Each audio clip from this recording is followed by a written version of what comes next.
Hey folks, hopefully you can hear me alright. A little bit breezy today, but this camera's pretty good with the wind. A little bit farther away than normal, so I'll talk a little bit louder. And doesn't seem to be anybody down here. There was a fisherman, but he just left, so we're all good that way. So I want to do this now. It kind of looked like it was going to rain or snow or something earlier, and then the sun came out, and I decided to come out, and then as soon as I did it, it just kind of clouded over again. It's really, the air is very damp right now, so it feels like it's going to rain, or some kind of precipitation anyway. So I kind of try to get through this as quick as I can. Before that happens, got lots of notes with me today. So this weekend, which is like a couple days away, where winter's supposed to hit, and snow squalls are going to start up, and who knows how much snow we're going to get from that. So kind of want to get this done first. I did have a different place I wanted to sit where I wouldn't have to worry about the traffic. It was nice and quiet, and as soon as I hit record on the camera here, all of a sudden all the traffic started going by. It's like, oh, wonderful. But it's all gone and everything's quiet now. The other place that I picked was away from the roads. It was nice and quiet, but it's pretty breezy today, and the wind was just too much there. It was kind of out in the open, and my hands are like really cold. I can't put my gloves on because I need to flip the pages here. So that wasn't a good place to sit. So back to my normal spot here where I usually sit. So we'll kind of see what happens. And it's going to be interesting because, like I say, winter's supposed to hit this weekend, and this weekend we have our Santa Claus parade. So it might be the first time seeing the parade with snow. I'll have to see what happens. I don't know. Not sure what's going to happen with that, but we'll find out. And speaking of Santa Claus parades, I was looking today, because I know it's Saturday, but I couldn't remember if it was 10 o'clock or 11 o'clock, so I went and looked. And I found the information, but it doesn't say whether it's 2023 or not. So I went to news source, which used to be Blackbird News, but they've changed it or something, and it doesn't exist anymore. But anyways, I saw a headline that kind of caught my attention. Yeah, I got looking at it. October 13th, there was a tractor that crashed into a building in Seaforth. It was October 13th. Today is November 23rd, so it was more than a month ago. So I see this headline, a Santa Claus parade is going to be rerouted, block over, because they're still working on removing this tractor from the building. More than a month later. It's kind of funny. So if you're watching this and it's your tractor or your building, forgive me for laughing, but I find that quite humorous. A month later, the tractor's still stuck in the building. It must be wedged in there pretty good. So I'm looking forward to that, and I will be putting the Santa Claus parade on my channel. I'll show you the video of that. So my main reason for speaking today is my YouTube channel is now completely demonetized. You won't be seeing ads on my videos anymore. And if you do happen to see it, I gotta put my armrest down, that's annoying. If you happen to see an ad on one of my videos, then there's a copyright claim that I haven't cleared up yet, or can't clear up, or just don't feel like it. I do want to clear those up because those ads are still there, but I won't be getting money from them. YouTube will still be making money off of those, so I want to get those cleared up as soon as I can. But there's just so many to go through right now, so I just kind of stopped doing it. I just got frustrated with it all, but yeah, it is what it is. But I want to clear those up eventually. So anytime you see an ad on my video from now on, then it's not me. I'm not making money off it. YouTube is, and whoever licensed the music is. Officially demonetized. I finally got my last payment this month. And I didn't want to say anything until that money was in my bank account. I didn't want to jinx anything. So, got it. Money's no longer in there, so I can't take it back. Yeah, good to go that way. One thing I did notice that YouTube has changed, which is very disturbing to me. When I started my new channel for my fire department videos, all my fire department videos will be on that channel. The ones that I have on this channel right now, I'll probably keep here, but I'll be redoing them, like I said, rebranding. I've already talked about that. I won't get into that again. But I'll be putting them on that channel. But what I noticed when I was making that channel, normally, to get all your features and all your functions, you have to register your phone number with YouTube. Well, they've changed that now. Now, they use, I guess, facial recognition. You have to submit a video of you talking to prove it's you. For a YouTube channel. I don't think so. I'm not doing that. So you're given an option. You either do that or you have to wait 2 months for, I don't know. I can't really say verify or anything, but I'll wait the 2 months, thank you. So it seems like the only thing that I'm restricted with is external links are blocked. So if I link you to another video or something, that's blocked. So apparently it takes 2 months to get beyond that. I don't care. I'll wait the 2 months. I'm not sending my... I'm here talking anyways.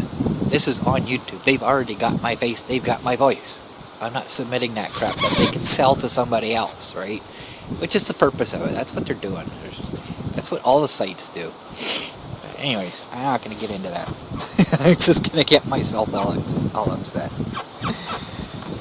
So... I went shopping the other day. Yeah, independent. I always go to independent.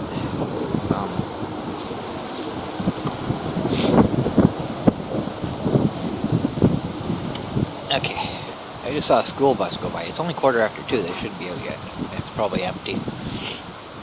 So anyways, I went shopping. And I noticed independent has new shopping carts. And it's kind of interesting, because I immediately realized it was smaller. It's got a cup holder on it. That was kind of interesting. Shopping cart with a cup holder. I guess a lot of people are walking in with drinks, I don't know. But it kind of irritated me a little bit. Not the cup holder, the cart. Because with the cost of food going up,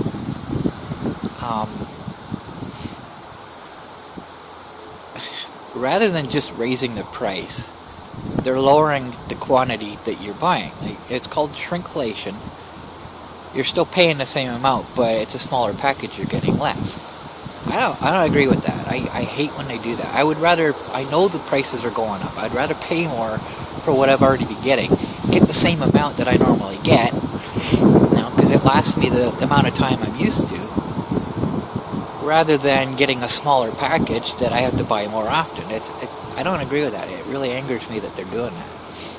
But I got thinking, everybody's comparing, what they used to buy with what they're buying now, and you're getting less groceries for the same amount of money. So I'm kind of viewing these smaller shopping carts. They're not. How to put it? They're not a lot smaller, but it's noticeable. You can tell it's a smaller cart. So what I'm thinking is, with everybody saying, you're not getting the same amount of groceries that you used to get for the same amount of money, I'm thinking they're making smaller shopping carts to give the illusion you're still getting a full cart for the same amount of money. That bothers me that they're doing that. And that's, that might not be the case. Maybe it's just a smaller shopping cart because it's a small store. and they don't have a lot of storage room, right? So they can fit more carts inside the building, in the same space. It's possible, but I don't see it. I see it as tricking us into thinking we're still getting the same amount of groceries, even though the cart looks full, but it's not holding as much as it used to. Because not everybody, like I grab a cart simply because if I'm getting something heavy or if I'm getting a bunch of things, it's difficult for me to carry that stuff around through the store. So I use the cart, and a lot of times I use the cart to lean on, right, to support myself. As the farther I walk, the less energy I get and the weaker I get, and it helps with that. So sometimes I'll have a cart and I'll have like 1 or 2 items in it. But there are people, like I see quite often, the shopping cart is like loaded up, overflowing, right? So the smaller shopping cart is not going to help with that. And it just, if that's what they're doing, that angers me. Tricking people like that, I guess I can say it pisses me off. But it's not something that would affect me. I buy what I buy. I don't go by, well, the cart's full, I guess I'm done, right? I want what I want. I don't know. I find that irritating.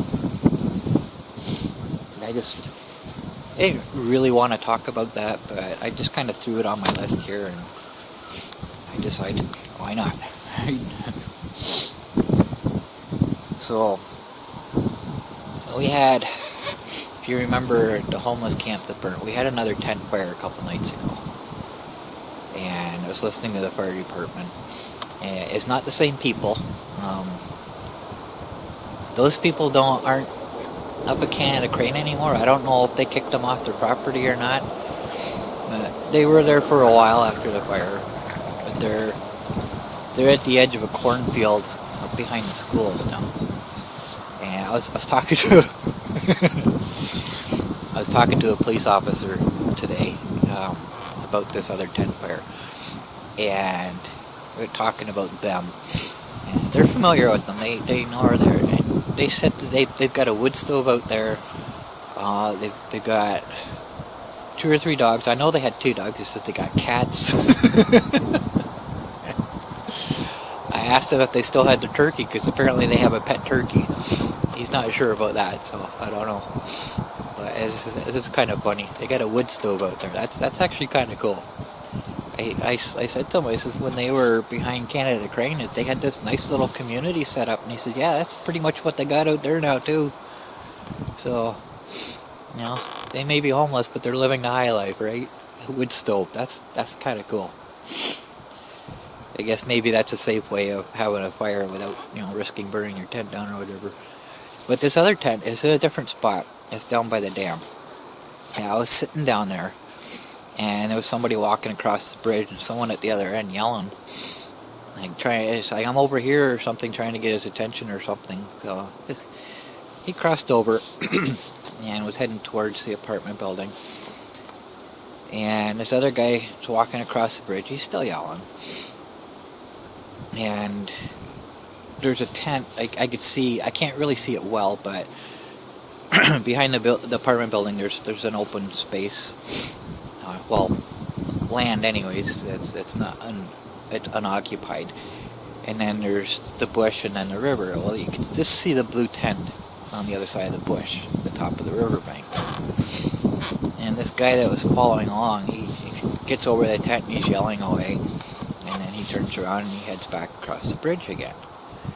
So it wasn't anything major or anything, but it made me uncomfortable. I cut my break short and I just left. I didn't want to stick around. Well, a couple days later, the fire department gets a call for a tent on fire down there. So I knew which tent it was. And there was nobody around. So I got thinking, remembering this person yelling, I'm just thinking maybe this one was intentional, right? Because the fire department said that the police officer left the scene to look for the owner of the tent. So there was nobody there. So I got thinking about that. So I was talking to a police officer today. When I was heading out, there was a couple of them sitting at their rec center talking. I went over and told them what I saw. I said, I've got it on video, but my it's on the other side of the river. My cameras are wide angle. You can't see who the person is. If you zoom in, like, the quality goes away really quick. The only thing you can really tell is he was wearing a blue coat. That's it. But I just wanted to give him that information. Just, it might have been an intentional thing. Neither of the two were the ones that were dealing with that night, but they're aware of it. And he says, yeah, it wouldn't surprise me. So, I guess that's it. That's all I had on that. I don't know. I think this one was intentional.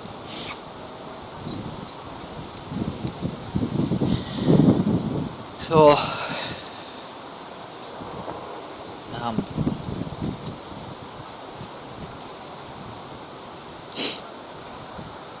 the other night I was making a coffee, and I had the lid sitting on the counter, and just the way it was sitting, when I looked at it,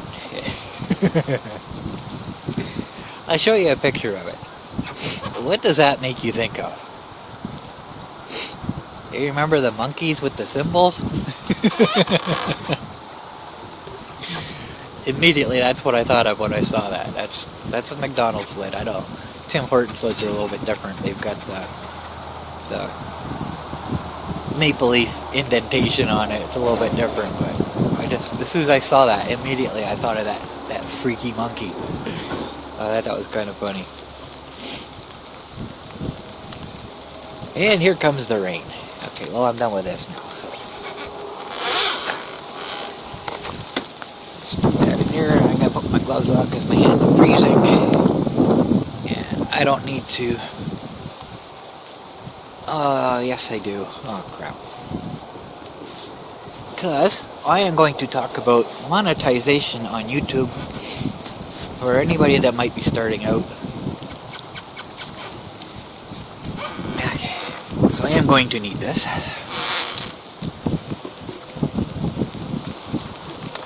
So,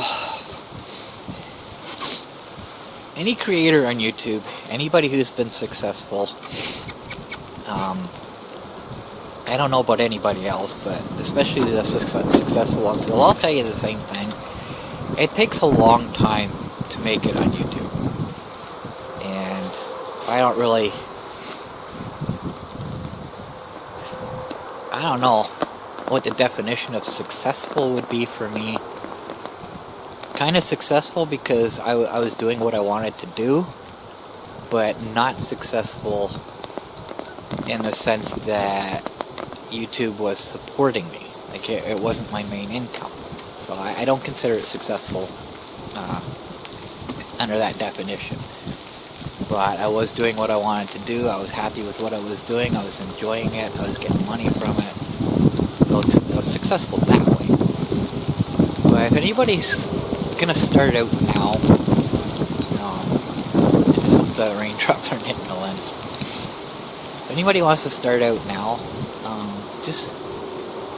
I just want you to be aware that it's not going to be an overnight success. It takes a long time.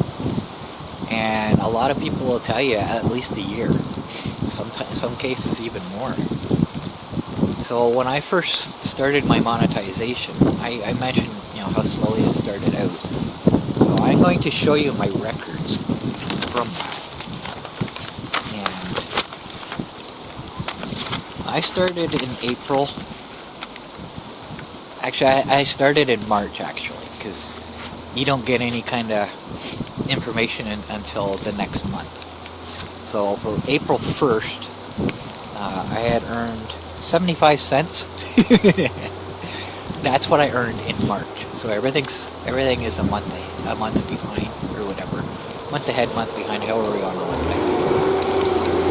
So this month, November, I got paid for October. So the money that I made, that I got on record for November, is actually what I made for the month of November. It's always the next month you get that information. So I actually started in March. And my first month I made 75 cents. That was my first month. And then next month, $2.65. 3:01. I'm reading this without my glasses, so if I'm off by something here, 2:02. And it took me, actually, once I got to, where is it here? Okay, December 1st, 1347, and then January 26th, so it doubled. And the reason for that is in December, that's when my tornado video came out, where I was in Walmart. Don't you see many times? That video got a lot of views, and that's kind of what put me on YouTube map. If you're lucky enough to have a video that gets a lot of views, that will accelerate your popularity right from the start. So if you have a viral video, you can, in theory, become an instant success, right? Provided the rest of your content is worth watching. But that viral video will bring people into your channel. That will initiate things. That's what happened with this. It wasn't a viral video by any means, but I remember, I didn't notice it, but Cody noticed it. He said that video had over 1,000 views. That was huge for me at that time, right? I don't remember at what period it had reached 1,000, but that was my #1 video for a long time, and that's what put me on the YouTube map, that video right there. So that's why my income doubled right then. But if you notice, April 21st, that's when I got my first payment. That's when I reached that $100 threshold for the first time. So it took me a year to make my to receive my first payment, a whole year, to make enough money to reach their minimum $100 payment. So it took a year for that, and it took 6 months to reach it the next time, and then 3 months after that. So everything was accelerating pretty good. Holy smokes, my fingers are frozen. Let's see if I can do this with my gloves on. They're getting really cold. So as you can see, it takes a while. So after that, it just kind of evened out. And it's 3 months. Every 3 months I would get paid. So it just kind of leveled off, I guess you could say. And then at some point here, after I moved here, YouTube changed their requirements, their minimum requirements for being able to monetize your channel. And let's see if I can find it. On the far right column, I was keeping track of the average, what I get, like,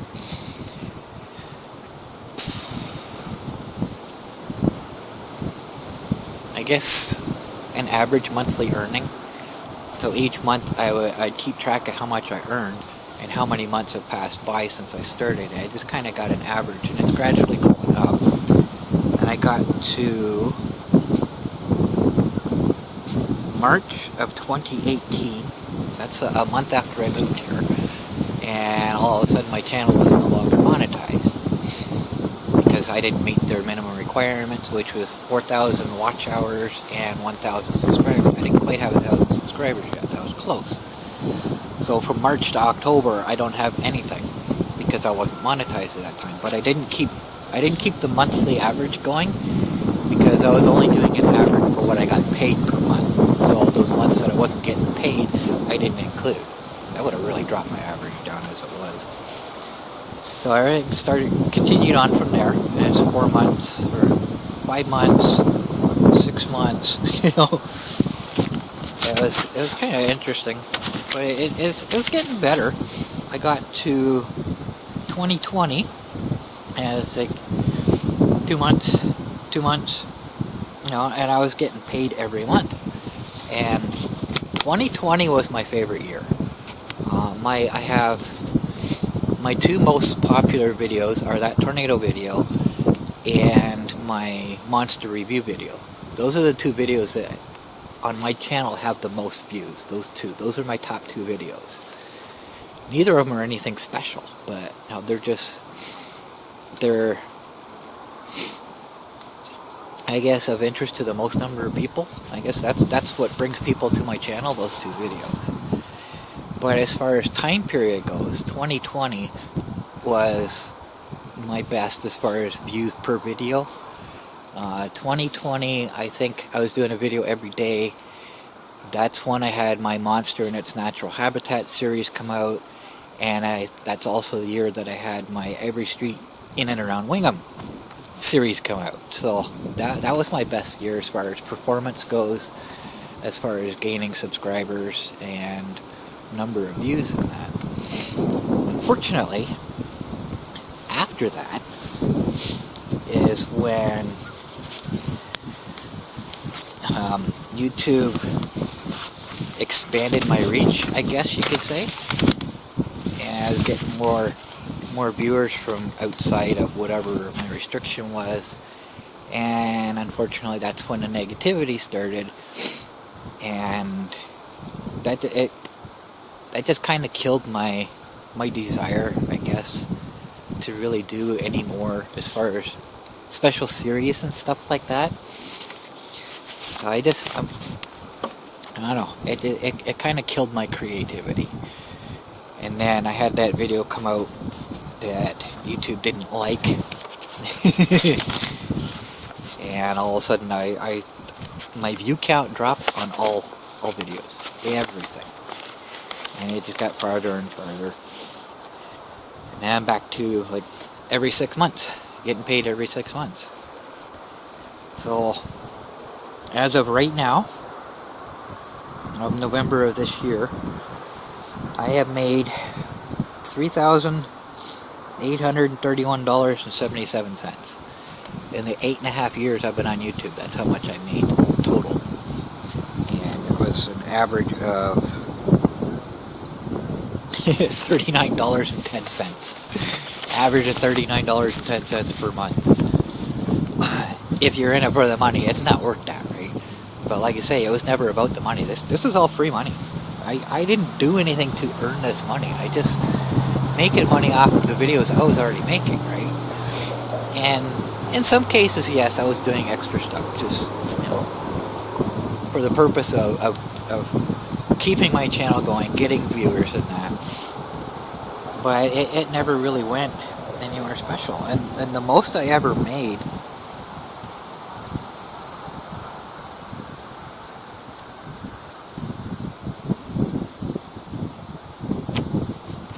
looks like $41.95. That's the highest average.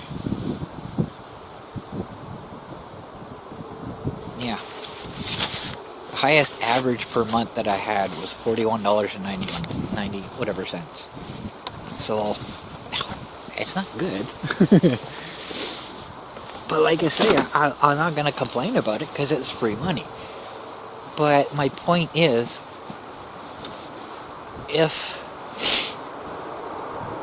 if you're starting a channel and you're planning on, quitting your job or whatever, you have to be, first of all, you have to be unique. If you're a cookie cutter channel, there's a lot of them out there. And like I say, some of these people who have absolute nonsense videos seem to do really good. Like, they got millions of followers. They're living off of YouTube for just putting crap videos out there. It doesn't make sense to me, right? And those of us that are trying to make genuine videos, helping people out, whatever, you aren't promoted that well, and it's tougher. If you get the right following, if you have the right subject, then it's a lot better. In my case, I'm more specific to other people with scooters, right? Those are the ones that had the interest. That's a limited audience. It's not. I'm not gonna get like millions of followers. You know what I mean? I know a lot of my viewers were local when I was in Hanover.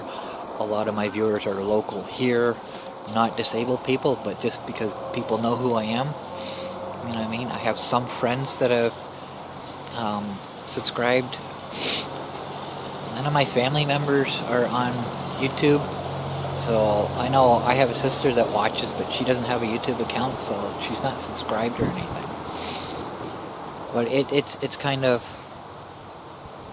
I have a narrow audience, so my particular subject matter, I can't go anywhere with that, right? And I'm fine with what I've got. Like I said before, it's like I have loyal followers. I have people that have been with me since the beginning, and that's my audience, right? As far as getting somebody who, works a 9 to 5 job, comes home, sits on the couch drinking beer, watching a movie, they're not going to be interested in my videos. I get that, right?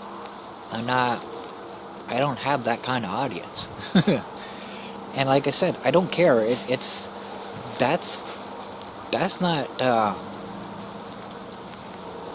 not a deterrent for me. I knew that right from the beginning, right? I'm going to have a specific audience. But if I want, a multi-million subscriber channel making millions of dollars off of YouTube, I can't do this kind of video. That's the point I'm making. And I just, like I said, I'm happy with what I got. I don't care. But for those starting out, I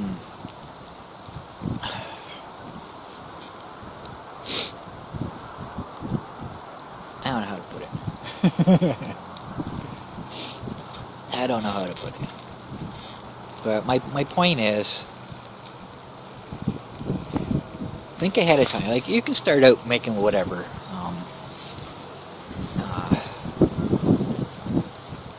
If you and your friends are just doing dumb things or whatever, acting like idiots, like we all do, and you want other people to laugh at your stupid mistakes, then go for it. It's a good way to start. You'll start to get some... one important thing, I don't understand why people do this. Do not restrict your videos. Okay, if you swear in your videos, YouTube allows a little bit. Don't age restrict your videos. You're restricting yourself. A lot of people will not watch a video if it's age restricted. A lot of people don't like to be tracked, so they don't sign into YouTube to watch videos, because YouTube keeps track of what you watch, right? If you watch outside, they still track you, okay? With cookies. You get cookies in your computer. If you're not signed in, then they still know what you're watching based on the information in these cookies, right? So it's not really an avoidance way, but I still don't. I don't watch videos signed in. I just don't. I just not for fear of being tracked, because no matter what we do, we're being tracked anyways. But I just don't. And a lot of people won't for that particular reason, because they don't want to be tracked with what they watch. So if your video is age restricted, then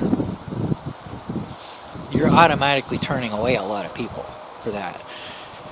If you swear too much, then YouTube's algorithm will pick up on it. They'll age restrict it themselves. So you don't have to do it, right? They'll do it for you. And the other thing, this is the part that I wanted to say. I don't understand why people do this. They don't allow sharing or embedding. Don't do that. That's the way I watch. I've explained this before. My system, I don't subscribe to channels. My system, I put in the channels that I watch, the URLs for the channels.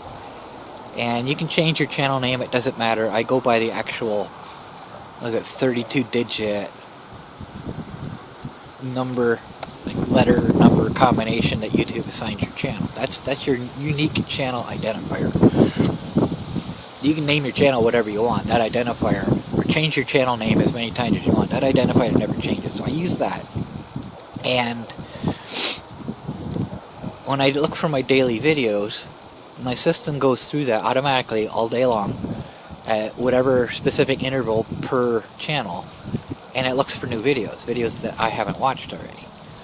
And the way it knew it, well, there are channels that have daily updates or daily videos that they upload. There are other channels that upload once a week, other channels upload once a month. Based on how often they upload is how often this checks. So if it's a monthly upload, it won't check every day.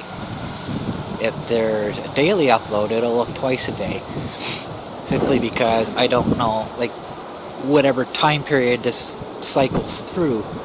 I don't know when, like it could upload like 5 minutes after I've checked, so it'll check a second time, so that video for that day will still show up in my list for that day.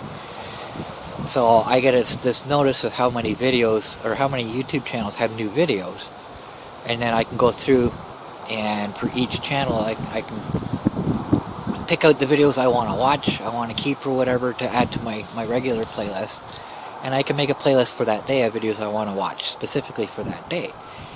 And any video that shows up on that list gets added to a list, the URL for that video, the video ID, that 11-digit number at the end of, YouTube watch, $V equals, V is the video, that number is the ID of that video. That'll never change either. So that gets added to a list for that channel. So next time it goes through, it'll pick out all the videos on that channel, and if any videos are not on that list, those are new videos, and that gets added to, to check to watch. Hopefully I didn't lose anybody there. So, what was my... Oh yeah, I lost track of my point here. So, here's the issue. I have one channel that puts videos out that does not allow embedding. So once I get all this list of videos, it automatically generates a playlist for me, and I watch them in my browser. And what I do is, once it starts playing, then I watch picture-in-picture through Firefox, so I can do whatever I want, and up in the corner I'm still watching this video. The problem is, when you have it set to not allow embedding, that won't work. I cannot watch that video anywhere other than right on YouTube. And the reason that's a problem is because you won't get a view from me to start with, because I can't watch your video unless I'm on YouTube watching it, which I won't do, because then YouTube gets the advertisements out there. When I watch picture-in-picture, I do not get advertisements on any videos, okay? And the other problem with it is, if you don't allow your video to be shared or embedded, people can't share your video on Facebook, people can't share your video other places, on websites or whatever, that's going to generate those views for you. You're not allowing yourself to expand, because people can't share your videos, and a huge portion of new viewers coming to your channel are from other people sharing. So why people restrict themselves like that, I don't know. It's annoying. It's like, well, it's annoying for me because I can't watch your video, but you're not gonna grow because nobody's gonna come to your channel. They're gonna have to find it through a search or whatever, or suggested videos on YouTube. But the problem with that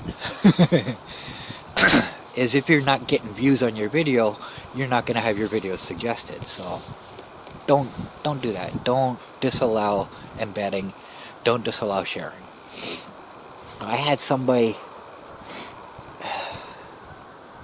recommended this kid to me, and he had really good videos. I was impressed. He had really good videos, but he never kept them up. He put the video out. It was really good. It was worth watching, and then he'd delete it. And he'd have another video, and then he'd delete it. And a lot of times, I ended up subscribing to him, because like I say, his videos were really good. This was years ago, I don't remember even what his subject was, but they were good quality, like for a kid. He was probably 12 or 13. For that age, his videos were really good quality. His editing was really awesome. And he was just, it gave me ideas on how to do my video. That's where a lot of my editing style came from, seeing how other people did their videos. So at one point, I finally subscribed to him, and I'd get notice he's got a new video.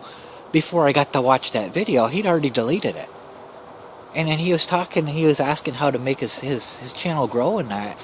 And I told him, I said, well, first of all, you gotta stop deleting your videos. I said, a lot of your viewers are going to come from sharing. People like your video, they share it so other people can see it, but people can't watch it because you've already deleted it. I said, you'll never grow doing that. You have to keep your content up. And there was nothing wrong with the videos. There was no reason to delete them. But he kept deleting his videos. I just got pissed off, right? Because I kept getting notices for new videos, but by the time I went to get them, it was already deleted. So, there was no point. I just got pissed off. I said, sorry. I told him, explained to him, I said, you can't do that, and he kept doing it, so just stopped watching. But, don't do that. If you have a video up, unless, years later you're super embarrassed by it. Like, I got videos I'm embarrassed by from the past. It's like, oh, wow, that's horrible, right? I won't delete it. Because it's a learning curve. You go back and watch your earlier videos to see how you used to do things. You can see how you've grown, right? And you can get to see what works and what didn't. Look at the number of views on that video compared to the views you get now, doing different styles, and you learn what to do and what not to do. In a lot of cases, for me, I can't really change the way I do things because I don't have the right equipment to get better shots. I was doing that. That's why I was buying all these new cameras and trying all this stuff. This cheap crap that I can afford, not real quality stuff. And I kept getting crap that just wasn't working for me. I was spending so much money on it. But that's what I was doing. I was trying to improve my video quality just through equipment improvements, right? But that's what you got to do. You got to learn from earlier mistakes. Figure out what worked, what didn't. But don't delete the stuff. Leave your old stuff up there. It may be embarrassing. Like I say, I got several videos from the past that I'm embarrassed by. But I'm not going to delete them because I want people to see how I've grown. And that's, like I say, my loyal viewers have been with me for years, have seen my transitions from beginning to where I'm at now. A lot of new viewers come in. They don't watch the old videos, so they don't see that. But if they watch me for a little while and start enjoying the videos that I'm making, if they're interested in seeing where I came from, they're there to see, right? Those videos exist. I guess that's what I'm trying to say. Just don't delete your old stuff. But I guess how I got on this topic is if you're, let's say you're a teenager starting out, you're making videos of you and your friends being idiots, like we all are, or were, some of us still are. I don't know who I'd mean by that. But, just get yourself out there, okay? You might be lucky and get one video. Like I say, I've got videos that I think are going to be great. I get very few views on them. Other videos where it's like a 5-minute video saying this happened today, is similar to this. It gets hundreds of views for no explanation, right? You never know. You might get one that's going to be popular, and people are going to share it with other people. Look at this idiot, I can't believe he did that type thing, right? They're going to share it. That's going to bring people in. As embarrassing as that video may be, that's what's going to bring people to you. So I guess that's my point. Just put yourself out there, see what happens, keep making content. That's the key. You have to keep making content. You can't stop, because you'll just slide down in the algorithm. In order to stay within YouTube's algorithm, in order for them to recommend your videos, you have to keep making it. It doesn't have to be every day.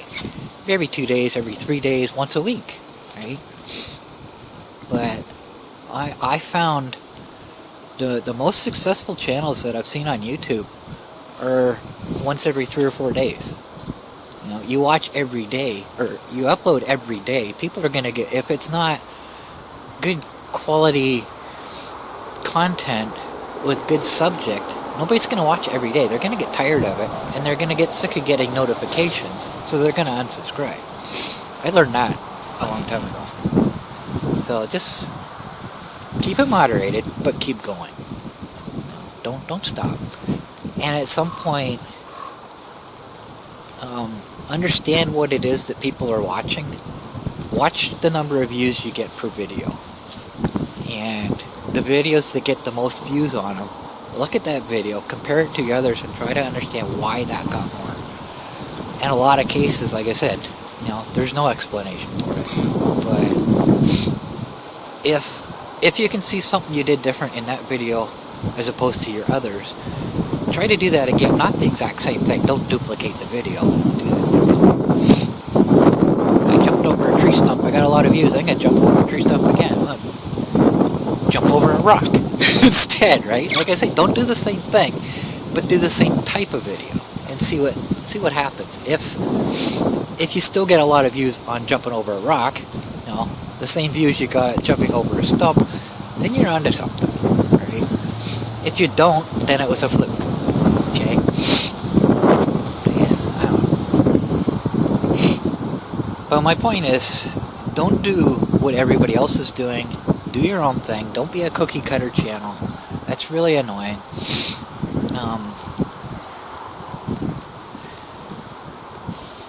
I don't know what else to say. I guess I've made my point.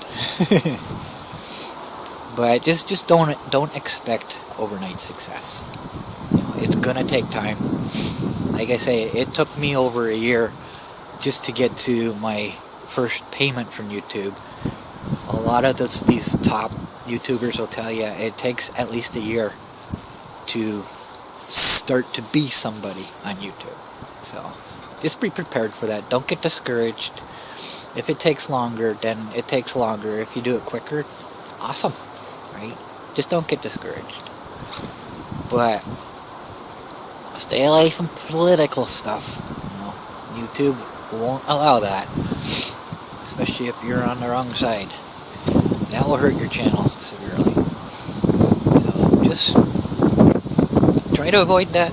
If you're not talking in your videos, that's fine. But if you are talking, watch what you say. Try not to say something that sounds like something else, so somebody can put words in your mouth. But there are some of the channels that I watch, some of the successful channels that I watch, they do talk about that on occasion, but it's on occasion. Don't make it your subject.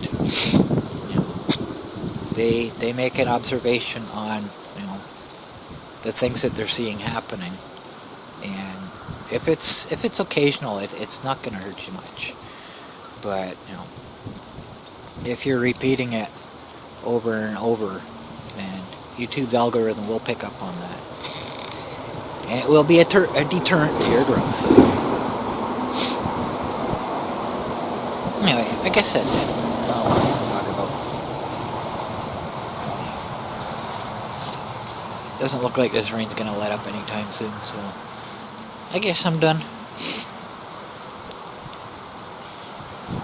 I didn't have anything else that I wanted to talk about.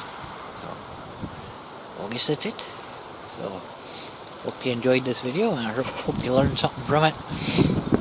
And hopefully you found the tractor stuck in the building entertaining, as I did. Again, if it's your tractor, if it's your building, I apologize, but I find it humorous. Anyways, that's all I got.